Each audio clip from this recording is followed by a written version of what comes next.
पृथक पृथक द्रव्यों से कहते भगवान का पूजन करना चाहिए। जब हम प्रथम पहर का पूजन करें तो कहते उसमें भगवान को जलधारा अर्पण करते हुए द्रव्यों से भगवान का अभिषेक होना चाहिए।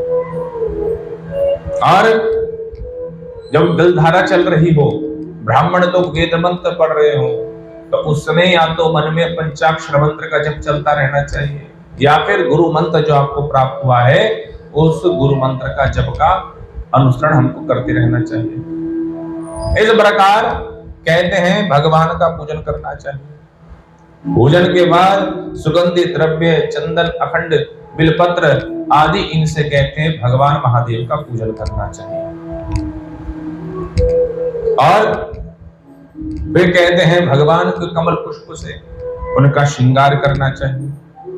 भगवान कहते हैं कि देवी इस प्रकार पूजन जब करें तो पूजन करके भगवान की 8 अष्ट नाम है, उन अष्ट नामों को पढ़ते हुए, अष्ट नामों का उच्चारण करते हुए भगवान को पुष्प आदि अर्पण करना चाहिए। कि भव सर्व तथा रुद्रम पुनः पशुपतिस्तथा उग्रो महं तथा भीमम ईशानम इति तानि वे। भगवान के अष्ट नाम, जिसमें भगवान का पहला नाम है भवः, शर्व, रुद्र, पशुपति, उग्र, महान, भीम एवं ईशान।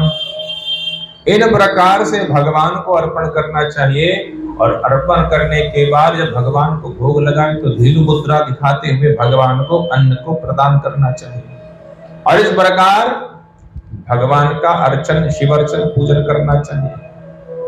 और अर्घ देने के लिए कहते सुंदर भगवान को नैवेद्य खीर का भोग लगाना चाहिए। बिलपत्रेश्च विशेषः, कहते हैं विशेष रूप से बिलपत्र भगवान को अर्पण करना चाहिए।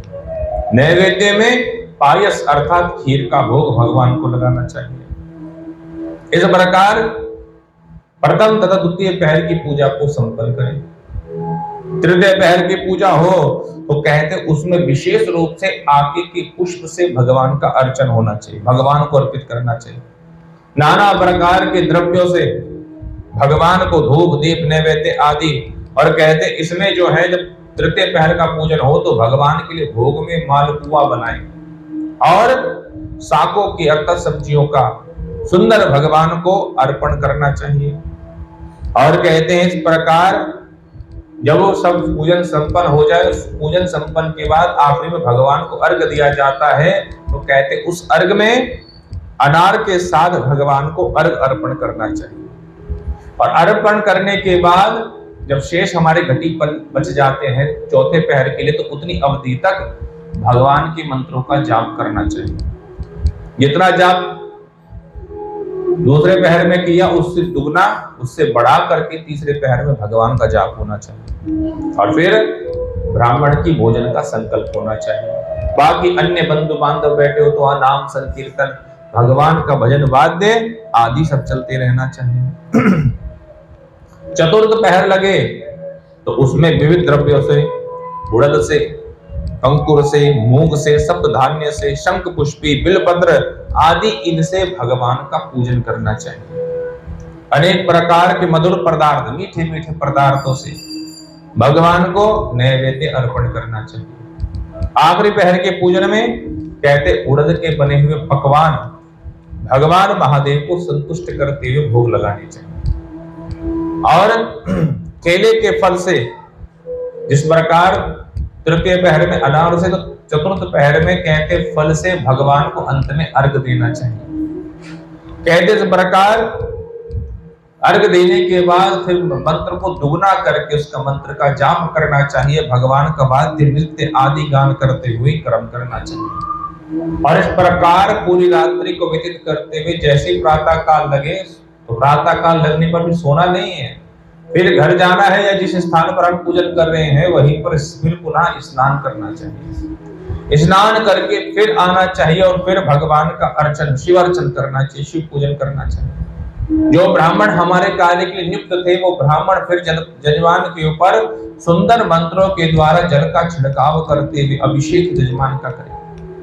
और अनेक प्रकार के फिर कहते जो संकल्प उन्होंने पहर के समय दिए थे, उन संकल्पों के आधार पर कहते ब्राह्मण, सन्यासी, वृद्धजन शिव भक्तों को, ऐसों को कहते फिर भोजन की उनको व्यवस्था करानी चाहिए, भोजन कराना चाहिए।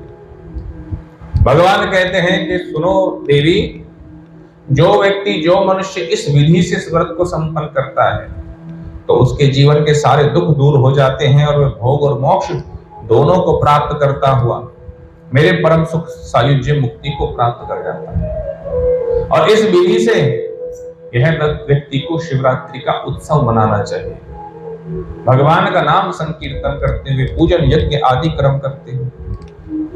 और जब ये संपन्न हो तो कहते हैं फिर इसको जो आचार्य कर्म करने वाला है उसको सुंदर सुंदर अलंकार आदि आभूषणों से युक्त करते हुए उनको दान दक्षिणा के द्वारा उनको विदा करना चाहिए, ब्राह्मणों को विदा करना चाहिए। इस प्रकार कहते शिवरात्रि की महिमा को एवं उसके अनेक उपाख्यानों विस्तार पूर्वक बताए हैं।